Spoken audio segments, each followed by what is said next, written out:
하나님께서 오늘 저와 여러분에게 주시는 말씀은 마태복음 17장 24절부터 27절까지의 말씀입니다.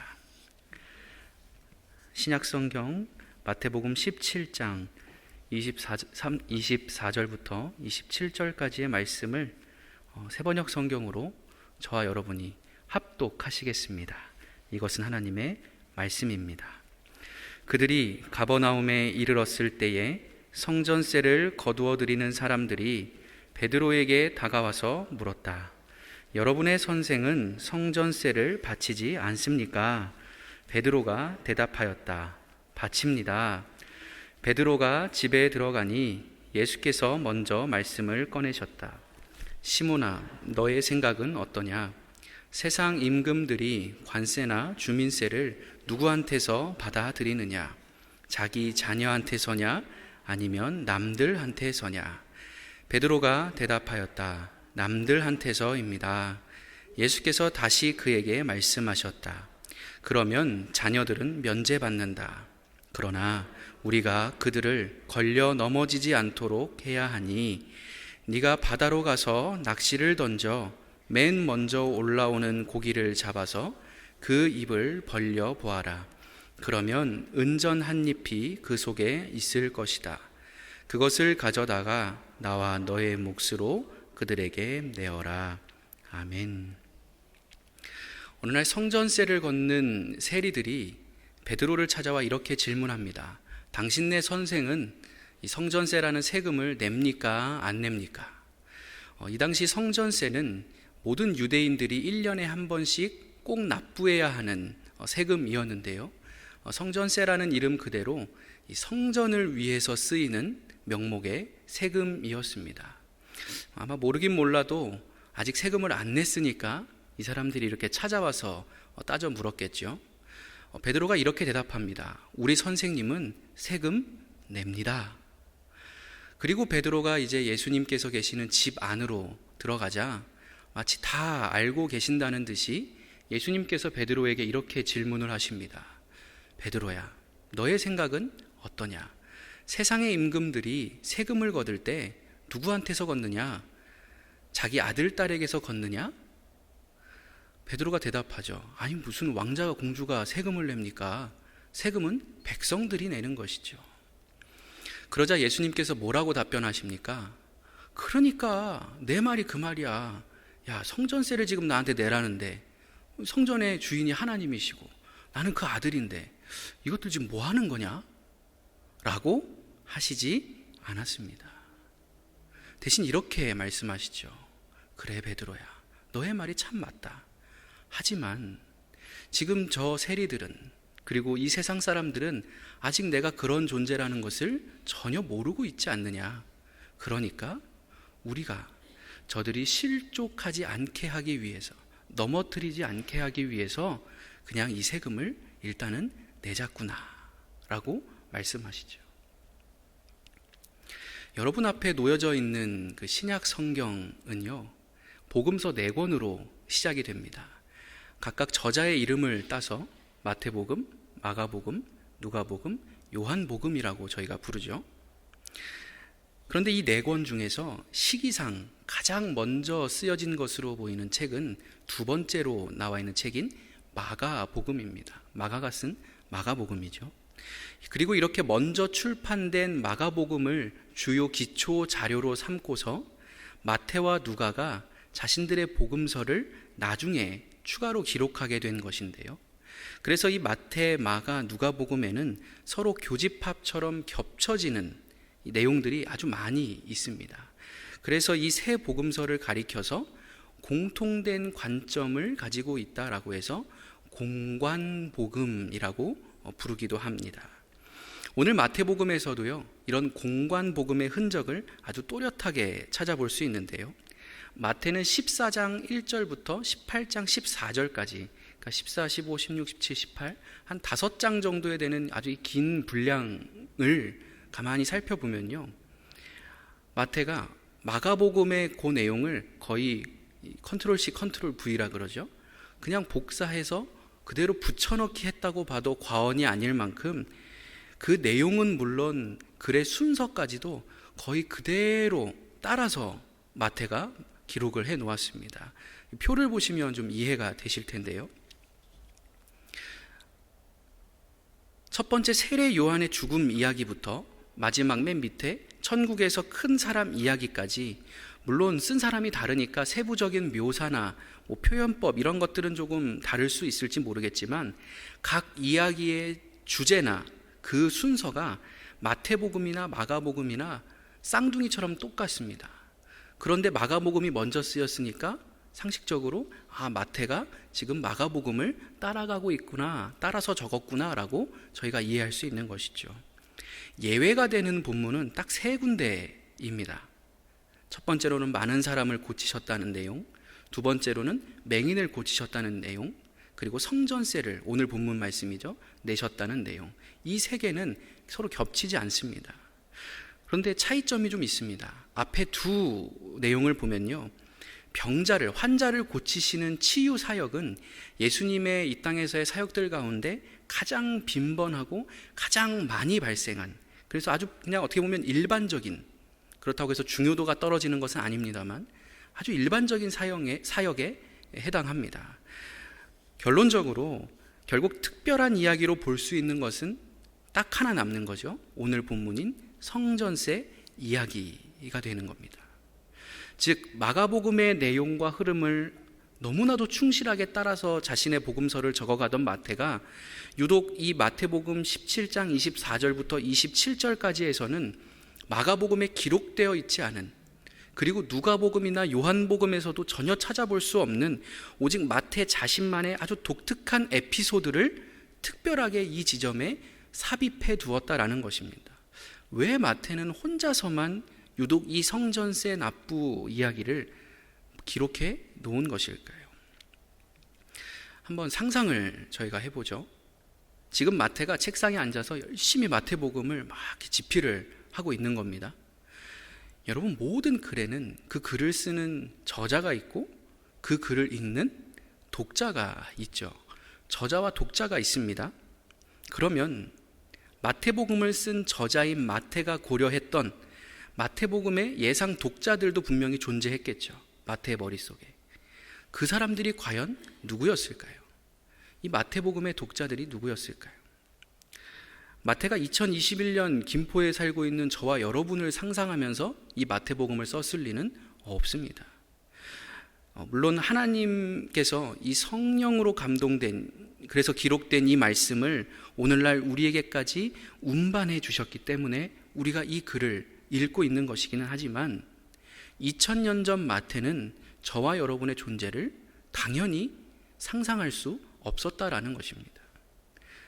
실제로 당시 마태가 염두에 두었던 소위 마태복음의 첫 번째 독자, 1차 독자라고 할 수 있는 사람들은 누구였냐 하면요, 바로 마태가 직접 목양하고 목회하고 있던 소위 마태 공동체, 마태 교회의 성도들이었습니다. 알려진 바에 따르면 특별히 이 마태 공동체에는 주로 어떤 사람들이 성도로서 모여 있었느냐, 원래는 구약의 율법만을 신봉하며 따르던 유대인 출신이었지만 복음을 접하고 나서 예수를 주님으로, 퀴리오스로 고백하고 영접한, 한마디로 유대교에서 새로운 그리스도교로 개종한 유대 그리스도인들이 이 마태 공동체의 주요 멤버십을 구성하고 있었습니다. 그래서 마태는 바로 자신의 성도들이죠, 이 유대 그리스도인들을 위한 맞춤형 복음서를 이 마태복음이라는 이름으로 저술했다라는 것입니다. 결론적으로 다른 복음서 저자들이 주목하지 않은 예수님의 이 성전세 납부 사건을 마태가 굳이 자신의 복음서에 혼자 기록해 놓은 것은 마태의 아주 분명한 목회적인 판단이 있었음을 우리가 알 수 있는 것이죠. 지금 이 이야기는 우리 마태교회 성도들에게는 필요한 이야기다. 성전세와 관련한 이 예수님의 사건은 이런 일이 발생했을 때 예수님께서 이렇게 행동하셨다, 이 사실을 내 성도들은 꼭 알고 있어야 한다, 이 마음이 이 마태 목회자에게 있었다라는 것입니다. 그렇다면 이제 왜 왜 마태는 자신의 성도들에게 이 성전세 납부 이야기를 꼭 해줘야만 했던 것일까요? 단순히 세금과 관련된 어떤 특정 교훈을 주고 싶었다라고 한다면 나중에 몇 장만 넘기면 마태복음 22장에서 가이사의 것은 가이사에게, 하나님의 것은 하나님께 드려라라는 그 유명한 이야기가 나올 것이기 때문에 굳이 앞서서 여기서 이렇게 이 이야기를 하지 않아도 될 거거든요. 아까 말씀드렸듯이 원래 성전세라는 것은 하나님께서 이스라엘 백성들에게 율법을 통해서 직접 명령하신, 내라고 명령하신 아주 중요한 세금이었습니다. 출애굽기 30장 말씀입니다. 무릇 계수 중에 드는 자마다 성소의 세겔로 반세겔, 이 화폐 단위죠, 반세겔을 낼지니 곧 20살 이상 된 자가 여호와께 드리되 부자라고 반세겔에서 더 내지 말고 가난한 자라고 덜 내지 말지며 회막봉사, 성막봉사에 쓰라. 아멘. 율법에 이렇게 명령하셨기 때문에 이 율법을 목숨보다 소중히 여기는 유대인들은 당연히 성실하게 이 성전세를 잘 납부해 왔었습니다. 하나님께 드리는 것이고 성전을 위해 쓰이는 것이고 무엇보다 내가 율법을 지키는 것이었으니까요. 그런데 이스라엘이 이 로마의 식민 지배를 받게 되면서 이 성전세가 변질되기 시작합니다. 로마인들은 뭐라고 생각했냐면 다스린다는 것은 곧 세금을 거두는 것이다 라고 말할 정도였어요. 그래서 세금을 거두는 일에 있어서는 용서가 없고 철두철미했기 때문에, 그것으로 그 큰 제국을 유지해 갔기 때문에 아까 20살 이상 된 남자 유대인들, 그러니까 다 내는 거잖아요. 예외 없이. 그 대단한 세금을 그냥 성전을 위해서 써, 이렇게 할 수가 없었다라는 거예요. 지배해야 하니까. 결국에는 로마 제국을 위한 이 성전세가 예루살렘 성전을 하나님을 위해서 쓰이는 것이 아니라 로마 황제의 주머니에 들어가기 시작했다라는 것입니다. 당연히 유대인들은 엄청나게 분노했습니다. 어떻게 이럴 수가 있느냐. 그런데 그렇다고 식민 지배를 받고 있는 입장이었기 때문에 이들이 어떻게 조세를 거부한다거나 할 수가 없었어요. 만약 미납하거나 체납하게 되면 로마 제국에 엄청난 형벌이 가해질 우려가 있었기 때문입니다. 그러니까 결론적으로는 이러지도 못하고 저러지도 못하는 아주 난처한 상황이 쭉 이어지면서 특별히 주요 멤버십이 이 성전세를 반드시 내야 하는 유대인들로 구성되어 있던 게 이 마태 공동체였기 때문에 이 마태 공동체가 아주 큰 혼란에 빠지게 되었다라는 것입니다. 왜냐하면 예수를 영접하기는 했지만 여전히 이들은 저 아브라함 조상 때부터 지금까지 뼛속까지 유대인으로 살아온 사람들이기 때문이었죠. 아마도 이렇게 변질되어 버린 성전세를 계속 로마 황제한테 내야 하느냐, 아니면 강경하게 내지 말아야 하느냐, 이걸 가지고서 이 마태 교회 공동체 안에서 심각한 갈등이 생겼던 것 같습니다. 사실 이런 류의 교회 안에서의 갈등이 초대교회에서는 드문 일은 아니었습니다. 어떤 통일된 지침이나 세부적인 가르침이 아직 정립되지 않았던, 말 그대로 신약 성경도 존재하지 않았던 어떤 초대교회, 말 그대로 이 초창기 교회였기 때문에 서로 간에 갈등이 있었다라는 것이죠. 마태가 오늘 성전세 납부 이야기를 꺼내든 이유가 바로 그 지점에 맞닿아 있습니다. 초대교회 공동체의 지도자로서 지금 심각하게 갈등하고 서로 반목하고 있는 이 성도들을 화해시키고 중재할 수 있는 최고의 방법은 뭐냐? 우리와 똑같은 혹은 비슷한 상황에서 예수님은 어떻게 하셨는가를 성도들에게 알려주면 되는 겁니다. 이들은 예수님을 주로 영접하고 예수님 따라 살겠습니다 하고 그 험한 유대교도 버리고 예수님을 영접한 사람들이었으니까. 심지어 마태는 그 예수님을 3년 동안 따라다니면서 곁에서 모든 것을 지켜본 예수님의 직계 12제자 중 한 명입니다. 그러니까 마태가 증언하는 내용들은 대단한 힘이 있었다라는 것이죠. 그런 의미에서 봤을 때 오늘 본문을 통해서 마태가 증언하는 예수님의 모습은 어떻습니까? 먼저 마태는요, 예수님은 전혀 세금을 낼 필요가 없는 분이다 라고 정확하게 선언을 하면서 세금을 내지 맙시다 라고 주장하던 강경파 성도들의 입장을 잘 헤아려 줍니다. 목회자로서. 맞아, 예수님도 세금 낼 필요 없는 분들이었어. 그런데 동시에 그럼에도 불구하고 예수님이 그래도 결국은 세금을 내셨다라고도 말하면서 세금을 내야 한다고 주장하던 이 반대쪽의 온건파 성도들도 그들의 마음을 어루만져 주는 것이죠. 목회자로서 니들도 참 말이 맞다. 그래, 예수님 세금 내셨어. 순종하셨어.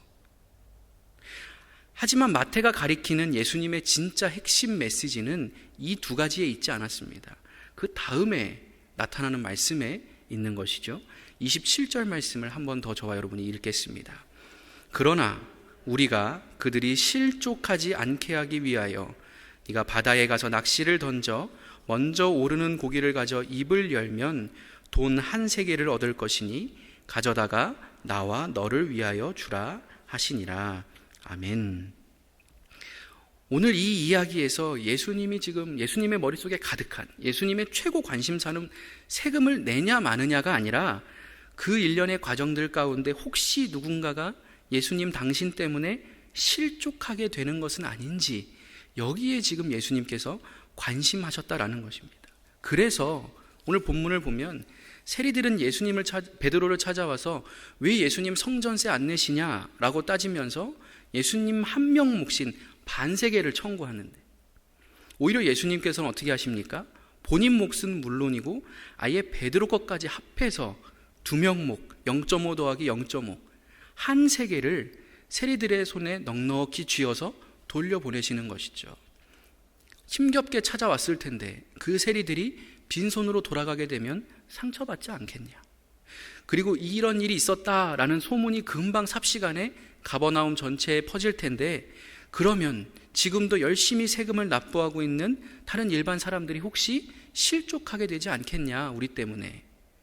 예수님에게는 이 긍휼한 마음이 있었다라는 것이죠. 결국 마태는 자신의 성도들에게 지금 이렇게 권면하고 있는 것입니다. 사랑하는 마태교회 성도 여러분, 성전세 내느냐 마느냐 그 문제 중요합니다. 맞습니다. 저도 유대인이었고요. 저도 유대인이고요. 심지어 저는 예수님 만나기 전에 제 직업이 세리였습니다. 율법에 명시되어 있는 세금을 내는 일이 얼마나 중요한지 저보다 더 잘하는 사람이 누가 있겠습니까? 내가 세리였다니까요. 하지만 여러분은 이제 유대인이 아니라 예수를 주로 퀴리오스로 영접하여 새롭게 거듭난 그리스도인이 되었습니다. 그렇다면 달라져야 합니다. 세금을 내느냐 안 내느냐 그 문제 속으로 함몰되어 들어가지 마십시오. 지금 우리에게 가장 중요한 문제는 교회 안에서 우리 성도들끼리 서로 실족시키지 않는 것, 또 그런 우리들의 모습을 지켜볼 교회 바깥의 세상 사람들을 시험에 빠지게 하지 않는 것, 그게 가장 중요한 문제라는 것을 여러분 기억해야 합니다. 이렇게 서로 싸우고 있을 시간에 우리 예수님처럼 여러분 주변에 혹시 넘어지는 형제자매가 없는지 한 번이라도 더 살펴봐 주십시오. 이것이 마태 목회자의 마음이었다라는 것이. 사랑하는 아름다운 교회 교우 여러분, 그리스도인은 어떤 삶을 사는 사람들입니까? 우리 주님께서 마태를 통해 이렇게 이미 말씀해 놓으셨습니다.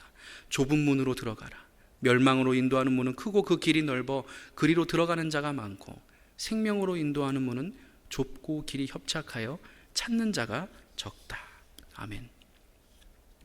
그리스도인은요, 넓은 길로 편안하게 다니는 사람들이 아니라 좁고 협착한 길로 다니는 사람들이랍니다. 이게 무슨 의미입니까? 예를 들어 만약 여러분이 좌우가 완전히 낭떠러진 아주 좁은 길을 걸어간다고 상상해 보십시오. 그 좁은 길 위에서 여러분이 확 신나서 뛰어다닐 수 있겠습니까? 거기서 내 하고 싶은 것, 내 하고 싶은 말 다 하면서 콧노래 부르면서 편안하게 뒷짐지고 걸어갈 수 있겠습니까? 절대 그럴 사람 없습니다. 아마 벌벌벌 떨면서 눈도 한번 깜빡이지 않고 내 발끝을 신중하게 보면서 한 걸음 한 걸음 내디딜 것입니다. 그리스도인은 그렇게 사는 사람들이라는 거예요. 그리스도인으로 산다는 것은 이렇게 매사에 나의 거동을 신중히 살피고 나의 말과 행동을 늘 조심하면서 겸손하고 진중하게 살아간다. 그런 자들이 그리스도인이다 라는 뜻이죠. 왜요? 혹시 다른 누군가가 나 때문에 실족하지 않도록 하기 위해서. 그런데 여러분, 이렇게 사는 게 쉽습니까? 그럴 리가 없죠. 너무너무 어려울 겁니다. 왜냐? 우리는 완벽한 인간이 아니기 때문이죠.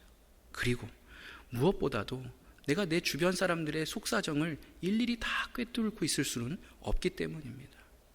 내 배에서 나온 아이의 마음도 모르는데 우리가 어떻게 그걸 다 알 수 있겠습니까? 그래서인지 예수님께서도요, 오늘 성전세 본문 마태복음 17장 본문 끝나고 바로 이어지는 마태복음 18장에서 이 실족이라는 단어를 여러 번 다시 언급하시면서 이렇게 말씀하셨지 않나 싶습니다. 실족하게 하는 일이 없을 수는 없으나 실족하게 하는 그 사람에게는 화가 있도다. 아멘. 예수님께서도요, 인정하셨습니다. 실족하게 하는 일이 없을 수는 없다. 그런데 핵심은 무엇입니까? 그렇다고 해서 자신이 그리스도인이라는 사실을 대수롭지 않게 여기고, 그래서 스스로를 전혀 돌아보지 않고 조심하지 않고 사는 사람, 그 때문에 다른 사람을 실족하고 넘어지게 만드는 사람은 복의 근원, 축복의 통로로서가 아니라 화의 근원, 멸망의 대상자가 될 거라는 사실입니다.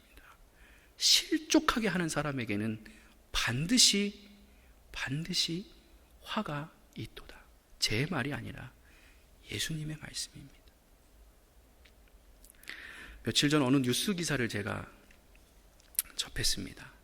올해 1월 어느 기관에서 현재 교회를 잘 다니고 있는 청년 1000명을 대상으로 설문조사를 했답니다. 당신이 지금 교회 청년부를 잘 다니고 있는데 혹시 앞으로 이 교회를 떠날 의향이 있느냐라고 물은 것이죠. 그게 교회를 옮기는 것이든 교회를 그만두고, 표현이 좀 그렇습니다만, 교회를 이제 안 다니고 나 혼자 성경책 읽으면서 집에서 혼자 예배드리며 신앙생활 하는 것이든, 가나안 성도라고 저희가 부르죠. 아니면 아예 그리스도교, 이 예수님 믿는 신앙을 아예 버리고서 나는 이제 크리스천 아니야 라고 하든, 어쨌든 간에 당신이 지금 다니고 있는 이 교회를 떠날 의향이 있느냐라는 질문을 던졌습니다. 1000명의 청년들에게요. 그랬더니 절반이 넘는 51%의 청년들이 맞다, 나는 지금 다니고 있는 이 교회를 곧 떠날 거다, 혹은 떠나고 싶다 라고 대답을 했답니다. 그래서 이번에는 그렇게 부정적인 답변을 한 그 51%의 한 500여 명 되겠죠, 그 청년들을 대상으로 다시 질문했습니다. 왜 교회를 그렇게 떠나고 싶어 하느냐, 그 이유를 물은 것이죠. 첫 번째 이유가 뭐였는지 아십니까? 목사님들 때문에 교회 떠난다였습니다. 그러면서 청년들이 이렇게 부연 설명을 했습니다. 목사님들의 설교와 삶이, 말과 행동이 너무너무 불일치한다. 또 설교 중에 필요 없는 말, 부적절한 발언을 너무 많이 하시더라. 목사님의 기본적인 말과 행동에서 드러나는 인성, 성품이 목사는커녕 예수 안 믿는 세상 사람들보다도 못하다, 너무 저급하다. 아무 때나 비속어를 쓰고 사람 뒷담화를 즐겨하고 화를 내고 나이 어리다고 청년인 나한테 초면에 반말 찍찍하고 가르치려 들고, 그러면서도 본인이 뭐가 잘못되었는지 전혀 깨닫지 못하는 그런 목사님이 우리 교회에 있기 때문에 나는 이 교회가 싫다, 더 이상 신앙생활 같은 거 하고 싶지 않다 라고 대답을 했습니다. 그런데 이 설문에서요, 주목할 만한 점이 하나 더 있습니다. 이번에는 그러면 목사님들한테 똑같은 질문을 해본 거예요. 특별히 이 청년부 사역을 10년 이상 하신 거의 전문 사역자라고 할 수 있죠, 이 베테랑 청년 사역자 목사님들에게 이렇게 질문을 한 거예요. 지금 이 청년들이 이렇게 51%나 이렇게 교회를 떠난다고 하는데 왜 그런 생각을 했겠느냐, 이유가 뭐라고 생각하느냐 라고 물어본 것이죠. 놀라운 것은요, 이 목사님들 중에서 그 누구도 청년들이 바로 나 같은 목사님들 때문에 교회를 떠난다 라고 대답한 사람이 전혀 없었다라는 거예요. 지금 이 청년들은 목사인 자기 때문에 실족해서 교회 안 다니고 예수님 쪽으로는 거들떠도 안 보겠다고 선언하고 있는데, 이 목사님들은 엉뚱한 곳에서 이유를 찾고 있을 뿐 나 때문에 얘가 교회를 안 나오게 되는구나 라고 생각조차 하지 않고 있다라는 것입니다. 제가 이 기사를 읽으면서요, 너무너무 부끄러웠어요. 부끄러울 일이 참 많았는데요, 최고였습니다. 제일 부끄러웠습니다. 왜냐? 이 목사님들이 잘못 대답해서가 아니라 저 때문에요. 제가 지난 6년 동안 목사 안수 받고 한 일이라고는 청년 목회를 했습니다. 군종 목사로 있으면 강제로 만날 사람이 청년들밖에 없잖아요. 그 무수히 많은 청년들이 과연 그 부대에 딱 한 명 있는 목사님 저를 보면서, 야, 저 목사님을 보니까 교회는 참 뭔지 몰라도 따뜻하고 좋은 곳인 것 같다. 저런 분이 목사님이라면 나도 그 하나님을 한번 믿어보고 싶다는 생각이 든다. 저 목사님을 보니까 그동안 내가 뉴스 기사나 사회에 있을 때 들었던 기독교에 대한 인식이 좀 바뀔 수 있을 것 같다. 앞으로 내가 인생을 살면서 고민이 생겨났을 때 네이버에 물어볼 게 아니라 내 주변에 혹시 저런 목사님이 계시는지 한번 찾아가 봐야겠다. 조언을 구해봐야 되겠다. 내가 전역하고 나면 꼭 우리 집 근처에 통합 측 교회가 있는지 한번 살펴보고 그 교회 청년부 예배를 한번 나가봐야 되겠다. 이런 생각을 했을까요? 아니면 혹시 저 때문에 교회 문 앞까지 왔다가 저 목사님 때문에 교회 안 다닌다 하며 실족한 청년이 혹시 없었을까요? 아까 그 51%의 교회를 떠난다는 청년들 그 지분 51% 중에 제 지분은 몇 퍼센트나 되어 있을까요? 가장 무서운 게 뭔 줄 아세요? 저는 그런 사실들을 죽을 때까지 모를 텐데 하나님께서는 지금 이미 다 알고 계시고 이 자리에 서 있는 저를 지금도 지켜보고 계신다는 사실이. 이렇게 강단에 서서 하나님의 음성을 대언하기 위해 말씀을 준비하면서 늘 두렵고 떨리는 마음으로 가장 먼저 제 자신을 돌아봅니다.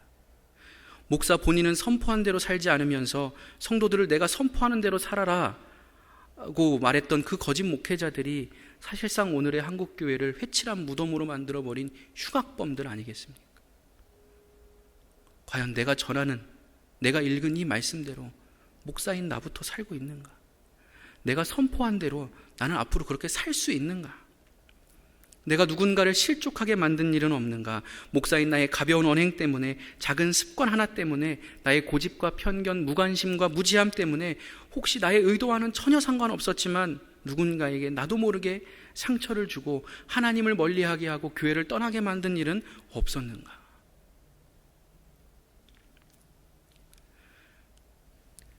영국 성공회의 최고 수장이 캔터베리 대주교인데요, 그 자리를 10년간 역임한 이 로안 윌리엄스라는 사제가 있습니다. 이분이 자신이 저술한 책 제자가 된다는 것에서 예수님의 제자를 이렇게 정의했습니다. 제자는 모든 곳에서 실마리를 찾아내는 사람이다. 제자는 모든 곳에서 실마리를 찾아내는 사람이다. 여러분, 세상은요 우리한테 엉덩이에 부채질하면서 빨리빨리 가라 그럽니다. 왜요? 그래야 나 빨리 잘 먹고 잘 살 수 있거든요. 100m 달리기 하는 선수가 어떻게 주변 풍광을 여유롭게 담으면서 룰루랄라 갈 수 있겠습니까? 정신없이 앞으로 달려가야죠. 그러나 그리스도인의 삶은 그렇지 않습니다. 그렇게 앞만 보고 죽어라 달려가는 삶이 결코 아니라는 것입니다. 얼마나 효율적이었느냐, 얼마나 빨리 잘 됐느냐, 얼마나 그게 돈이 되느냐, 얼마나 이득이 되느냐, 얼마나 크고 편리하게 됐느냐, 얼마나 이쁘고 깔끔하고 보기 좋게 세련되게 잘 됐느냐, 이런 류의 가치들이 교회에 들어오면서 교회는 멸망하기 시작했습니다. 말씀드렸듯이 우리는 좁은 길을 걸어가는 사람들이기 때문에 기본적으로 빨리 갈 수 없는 사람들이에요. 그리스도인은요 천천히 가야 합니다. 서두르지 않아야 눈에 들어오지 않겠습니까? 느리게 가야 모든 곳, 모든 사람, 모든 여건 속에서 겨자씨만큼 작다던 그 예수님의 실마리, 천국의 실마리를 찾아내는 사람이 될 수 있다는 것입니다. 빨리 가는데 이게 보이겠냐라는 거예요. 여러분, 그래서요 빨리빨리를 입에 달고 사는 사람, 빨리 결과가 나와야 되고 내 목표가 달성되어야 하는 사람, 본인 생각대로 반드시 일 결과값이 나와야 되는 사람, 어떻게든 매사에 손해 안 보려는 사람은요, 내 주변에서 절대 예수의 실마리를 찾을래야 찾을 수 없는 사람입니다. 반드시 주변에 상처받는 사람, 실족하는 사람이 생기게 되어 있습니다. 왜요? 불도저처럼 앞만 보고 달려가지 뒤를 돌아보고 옆을 살펴줄 줄 모르는 사람이기 때문이에요.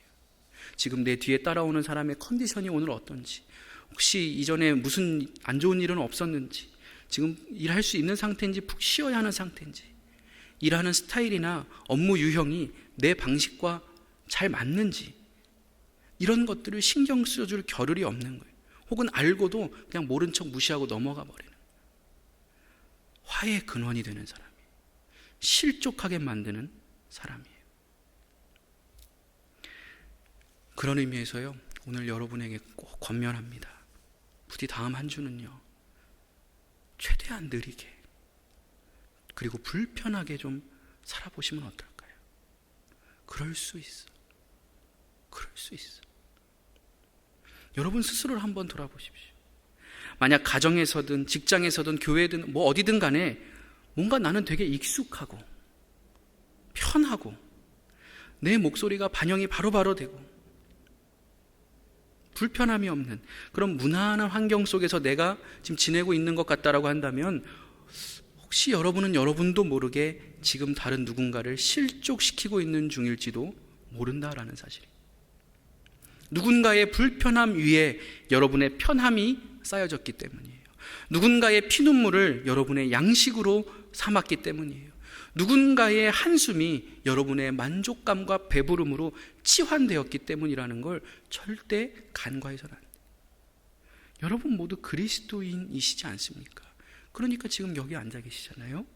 그렇다면 제발 혼자 앞만 보고 좋다고 달려가지 마시고 주변을 좀 찬찬히 살펴봐 주세요. 그러면요, 보면 보이는 거예요. 목소리를 내고 싶었지만 나한테 힘이 없어서, 그랬다간 괜히 나한테 화가 올까봐, 직장에 잘릴까봐, 혼날까봐, 먹여 살릴 처자식 생각, 용기가 없어서, 돈도 없고 나는 백도 없는지라 갈 데 없어서 어쩔 수 없이 꾹꾹 참으면서 속에서는 천불이 나지만 겉으로는 웃어줘야 하는 그런 불쌍한 인생이 여러분 주변에 분명히 있을 것이기 때문입니다. 그렇게 나 때문에 실족하는 그 사람이 내 아내일 수도 있고요, 내 남편일 수도 있고요, 내 자녀일 수도 있습니다. 교회 동료 성도일 수도 있고요, 직장 동료일 수도 있고요. 하다못해 여러분 오늘 이제 교회 끝나고 운전하면서 가시다가 누가 이렇게 끼어들어가지고 내가 에이 이러면서 빵 누르게 만든 그 이름 모를 옆 차량의 운전자가 내가 실족하게 만드는 사람일 수도 있습니다. 중요한 건 뭐예요? 나는 내 차 안에서 욕하면서 지나가면 그만이지만 하나님이 지켜보고 계시잖아요. 하나님이 지켜보고 계시잖아요. 그런데도 우리가 이토록 이렇게까지 우리 자신 스스로를 살피지 않는다는 것은 뭐예요? 우리가 얼마나 일상에서 하나님을 우습게 여기는 거예요. 전혀 의식하지 않는 거예요. 대수롭지 않게 여기는 거예요. 두려워하지 않는 거예요. 내가 예수의 제자요 그리스도인이라는 사실을 그냥 가볍게 여기는 거예요. 별거 아닌 것처럼 생각하는 거예요. 그런 의미에서 여러분은 정말 하나님 믿는 사람들이 맞느냐라는 거예요. 사랑하는 교우 여러분, 오늘 마태는 자신의 성도들에게 누구도 실족하게 만들지 말라고 권면했습니다. 그리고 마태는 상상조차 하지도 못했겠지만 이제는 하나님께서 그의 책이 오늘 우리에게 꼭 필요하다면서 오늘 저와 여러분 앞에 이렇게 펼쳐놓아 주신 것이에요. 여러분이 언제나 어디에서나 누구에게나 그리스도인으로 불린다는 사실을 절대 잊으시 마십시오. 하나님께서 여러분을 항상 지켜보고 주목하고 계신다는 사실을 또한 잊지 마십시오. 그러면서 여러분에게 허락된 그 인생의 좁은 길들을 신중하게 천천히 걸어가십시오. 그럴 때에 우리는 완전할 수 없지만 완전하신 하나님께서 저와 여러분을 저 천국에 가는 그날까지 온전하고 온전하게 지켜주시리라 확신합니다. 기도하겠습니다. 사랑의 하나님, 우리가 말로만 하나님 사랑, 이웃 사랑 떠들다가 이 지경이 되었습니다. 진리를 품은 사람답게 겸손히 정도를 걸어가는 올바른 자들이 되게 해주시고, 또 천국 백성답게 세상에 물들지 않고 어떤 상황에서도 거룩함과 순결함을 잃지 않는 깨끗한 자들이 우리가 다 되게 해주십시오. 천천히 내 주변의 그 누구도 나로 인해 넘어지지 않도록 늘 우리 스스로를 겸손히 살피며 살아가는 참된 그리스도인이 바로 우리이기를 소망합니다. 예수님도 그렇게 참으셨는데, 예수님도 그렇게 배려하셨는데 우리가 뭐라고? 하나님, 우리의 힘만으로는 불가능한 일이오니 내주하시는 성령께서 매 순간순간 우리를 주장하여 주시옵소서. 예수님의 이름으로 기도드립니다. 아멘.